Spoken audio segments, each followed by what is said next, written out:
Frédéric Beigbeder n'a jamais caché son penchant pour les drogues. Pendant des années, l'écrivain avait une très intense consommation de cocaïne avant d'y mettre fin, dans les années 2010. Pour mettre fin à son addiction, il s'est rendu en Autriche, comme il l'expliquait dans son livre Une vie sans fin. N'est-il pas tout de même paradoxal que ces endroits conçus pour ne pas mourir donnent envie de se suicider ? S'interrogeait dans son ouvrage l'écrivain. Là-bas, on te prive de drogue pour t'en donner d'autres, plus lumineuses, à savoir des vitamines censées détoxifier le foie.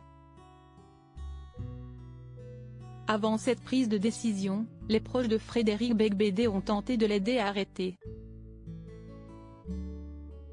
Beaucoup de gens ont déjà essayé de me sauver, écrit-il dans l'Op, qui lui consacre sa couverture ce jeudi 16 juin.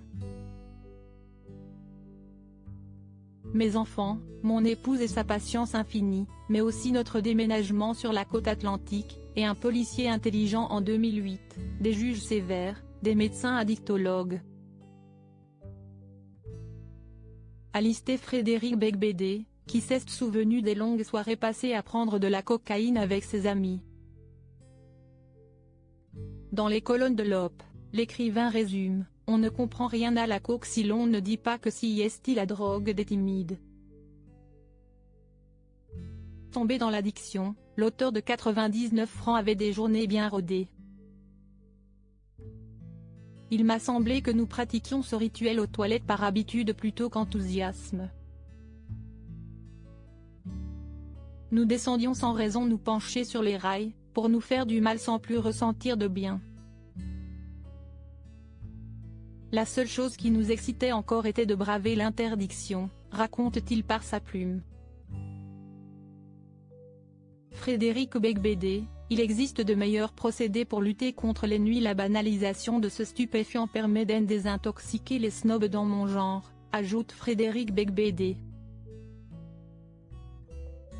Auprès de l'Op, il a ensuite voulu faire passer un message très important à la jeune génération mais aussi à ses enfants. Chloé, née en 1999 de sa relation avec la romancière Delphine Valette, Ona, née en 2015 et Léonard, son fils né en 2017, né de son idylle avec Lara Micheli. Si je fais aujourd'hui solennellement mes adieux à la coke, si est donc par élitisme, mais aussi pour que mes enfants sachent quelle perte de temps et d'argent cette habitude représente, conclut l'écrivain à succès. Il existe de meilleurs procédés pour lutter contre les nuits, le vin de Meursault, les romans, le jardinage. Les trois occupations les plus elles-ci sont, le sexe, le sexe, le sexe.